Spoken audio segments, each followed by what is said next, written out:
বন্ধুরা, শীতের সময় বাঁধাকপির কিন্তু আলাদাই স্বাদ থাকে।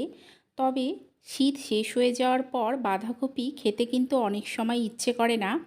তবে আজকে আমি আপনাদেরকে যেইভাবে এই বাঁধাকপিটা রান্না করে দেখাবো, এতে কিন্তু একদম মশলার প্রয়োজন হবে না। তাও কিন্তু এর স্বাদ হবে একদম অনুষ্ঠান বাড়ির মতো। আপনারা এইভাবে যদি একদম বিনা মশলায় বানিয়ে খেতে পারেন, দেখবেন এর স্বাদ অনুষ্ঠান বাড়ির থেকে কোনো অংশে কম হয় না। তাহলে চলুন দেরি না করে দেখে নেওয়া যাক। আর আপনাদের যদি এই ভিডিওটা ভালো লেগে থাকে, লাইক করে দেবেন, শেয়ার করে দেবেন, কমেন্ট করে জানাবেন যে কেমন লাগলো। চ্যানেলটাকে অবশ্যই সাবস্ক্রাইব করে দিয়ে পাশে থাকা বেল আইকনটা প্রেস করে দেবেন, যাতে নতুন কোনো ভিডিও দিলেই সবার আগে আপনার কাছে পৌঁছে যায়। তাহলে চলুন দেখে নেওয়া যাক যে এই বাঁধাকপিটা আমি কিভাবে বানাই। এটা বানানোর জন্য এখানে দেখুন আমি নিয়ে নিয়েছি পেঁয়াজ আর রসুন আর টমেটো। আমি দুটো পেঁয়াজ নিয়েছি, কয়েক কোয়া রসুন আর একটা বড় সাইজের টমেটো। প্রথমেই পেঁয়াজটাকে কেটে নেব। পেঁয়াজটাকে লম্বা লম্বা করে সরু সরু করে কেটে নিতে হবে। সমস্ত পেঁয়াজটাকে আমি কেটে নেব।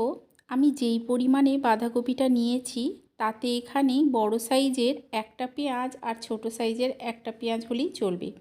আপনারা যদি বেশি পরিমাণে বানান সেক্ষেত্রে আপনারা পেঁয়াজের পরিমাণটা বাড়িয়ে নেবেন। আর যদি মনে হয় যে কম পরিমাণে বানাচ্ছেন তাহলে সেক্ষেত্রে পেঁয়াজের পরিমাণটা কমিয়ে একটা করে নেবেন। সমস্ত পেঁয়াজগুলোকে দেখুন আমি একই রকমভাবে এখানে কেটে রেখেছি। এর সঙ্গে যে টমেটোটা আছে সেই টমেটোটাকেও আমি কেটে নেব। টমেটোটাকেও একটু ছোট টুকরো করে কেটে নেওয়ার চেষ্টা করবেন। এখানে আমি একটা বড় সাইজের টমেটো নিয়েছি। টমেটোটা যদি ছোট সাইজের হয় সেক্ষেত্রে আপনারা দুটো টমেটো নিতে পারেন। দেখুন সমস্ত টমেটোটাকে একদম ছোট ছোট টুকরো করে আমি কেটে নিচ্ছি। সমস্ত টমেটোটাকে কেটে দেখুন এখানে আমি রেডি করে রেখেছি। এখন অন্যদিকে আমি একটা কড়াই বসিয়ে দিয়েছি। এর মধ্যে দিয়ে দিচ্ছি সর্ষের তেল।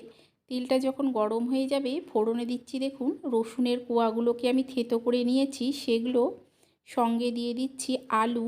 এখানে আমি দুটো ছোট সাইজের আলু নিয়েছি। আলুটাকে একটু ছোট টুকরো করে কেটে নিয়েছি। দিয়ে দিলাম লবণ আর হলুদ।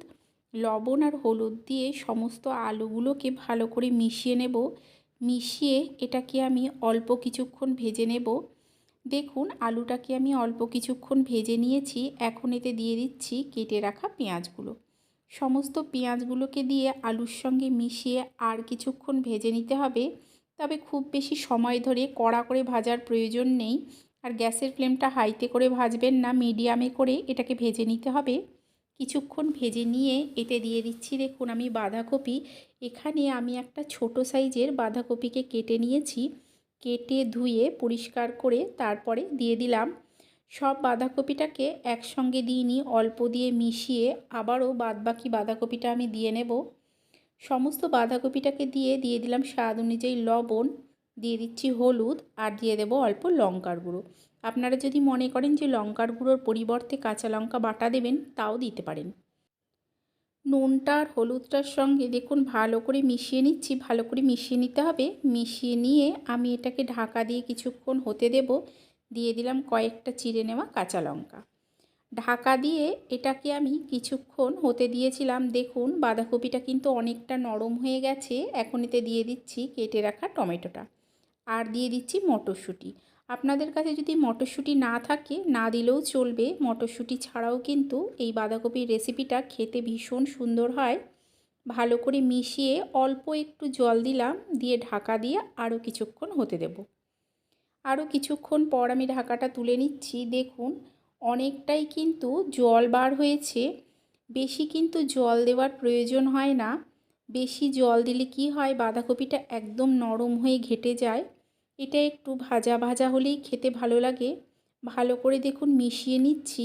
ঠিক এই রকমভাবে মিশিয়ে আর কিছুক্ষণ এটাকে আমি তৈরি করব, যাতে এটা একদম শুকনো শুকনো হয়ে যায়। এটা কিন্তু শুকনো খেতেই বেশি ভালো লাগে। দেখুন গ্যাসের ফ্লেমটাকে এই সময় আমি মিডিয়াম টু হাইতে করে তৈরি করে নিচ্ছি। লোতে করে করলে কি হবে, একদম ঘাটা হয়ে যাবে। এই সময় দিয়ে দিচ্ছি দেখুন অল্প একটু গরম মশলার গুঁড়ো। আপনারা চাইলে এতে ঘিও দিতে পারেন। একদম বিনা মশলায় সম্পূর্ণ অনুষ্ঠান বাড়ির মতো স্বাদ এনে দেবে এই বাঁধাকপি। তৈরি হয়ে গেছে এই রেসিপি। আপনারা এইভাবে বানিয়ে খাবেন, আশা করছি আপনাদেরও ভালো লাগবে। তাহলে চলুন, দেখা হচ্ছে আপনাদের সঙ্গে আরও একটা নতুন ভিডিও নিয়ে।